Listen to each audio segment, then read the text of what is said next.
Здравейте! Казвам се доктор Александър Кобаков и съм акушер-гинеколог в болница Света София.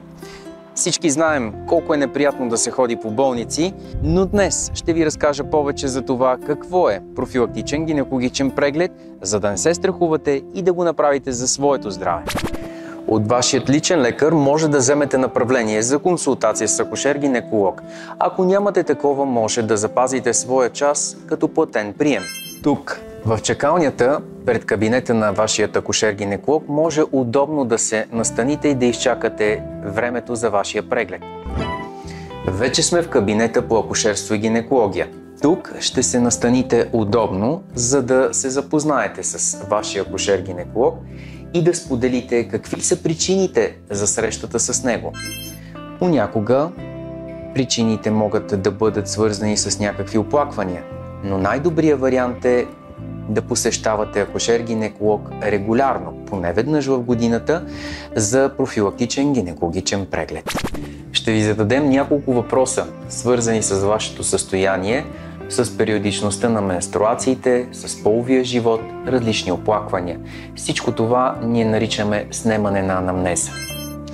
Преди да започнем същинската част от прегледа, трябва да се съблечете. Затова минавате зад параванчето в кабинета, където ще намерите калцуни за стъпалата и дреха, с която да се преоблечете, за да се настаните на гинекологичния стол. На гинекологичния стол ще бъдат огледани външните полови органи и ще бъде поставен спекулум. Използваме спекулум, за да можем да отворим и да разгледаме стените на влагалището и да визуализираме маточната шийка с цервикалния канал.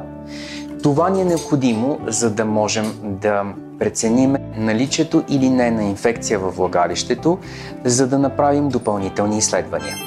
При наличие на неприятен вид на влагалищното съдържимо, лоша миризма или някакви оплаквания, свързани с сърбеж, миризма или болка във влагалището, акушер-гинекологът може да прецени да ви вземе микробиологичен секрет. Изследването може да оцени микрофлората на влагалището и да установи наличието на гонорея. Други инфекции, предавани по полов път, като сифилис, хепатит Б, хепатит С и ХИВ СПИН, могат да бъдат диагностицирани с кръвен тест. Онкопрофилактичната цитона маска или ПАП тест е задължителен по време на гинекологичен профилактичен преглед.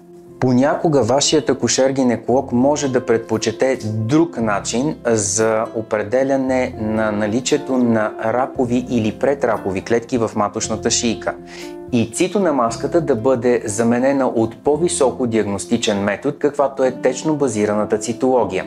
За целта използваме специална четка, с която вземаме цервикален секрет.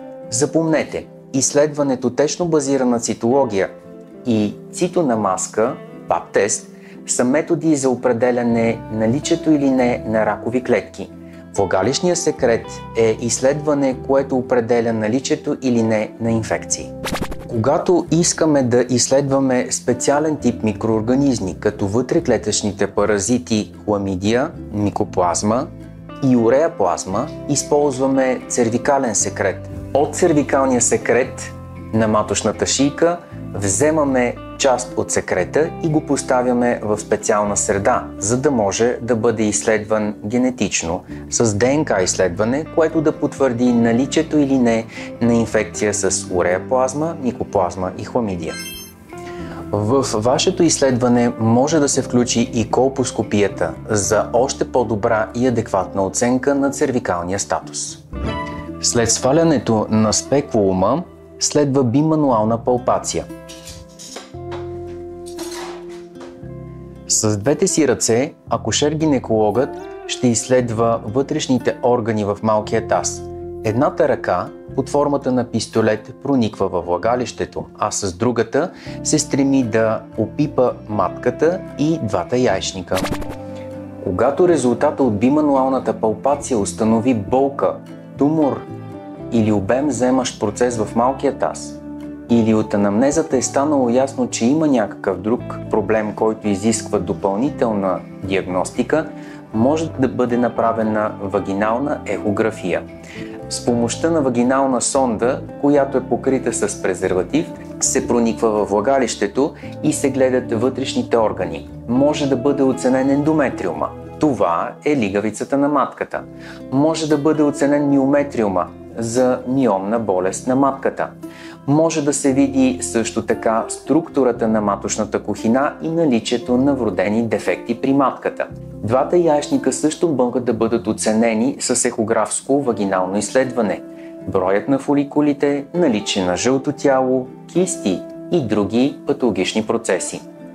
Най-приятният преглед, който ние провеждаме в кабинета по акушерство-гинекология и ползваме тази сонда, е за да установим бременност.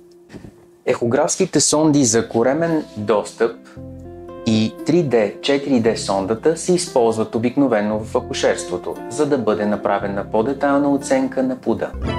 Ако има нарушение в менструалния цикъл и той не идва редовно или идва твърде често или е твърде обемен, може да съществува някакъв хормонален дисбаланс. За тази цел могат да ви бъдат назначени редица хормонални изследвания. Пациентките, които имат проблем и нямат възможност да забременеят, въпреки редовния сексуален живот повече от една година, трябва да посетят акушер-гинеколог и да направят изследване за яйчников резерв.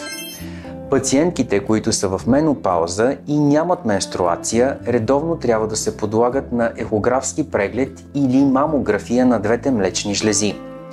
Задължително е и изследването на костната плътност при жените. На финала на всеки преглед задължително е издаването на документация, в която е записано ясно и точно кои са вашите оплаквания, ако има такива, какъв е вашият гинекологичен статус и дали има някакъв проблем, свързан с проведените изследвания. Попитайте как ще научите резултатите от направените тестове и кога ще ги обсъдите. Ще е необходимо ли лечение? Уважаеми дами, ценете вашето здраве, грижете се за него и редовно посещавайте вашият акушер-гинеколог.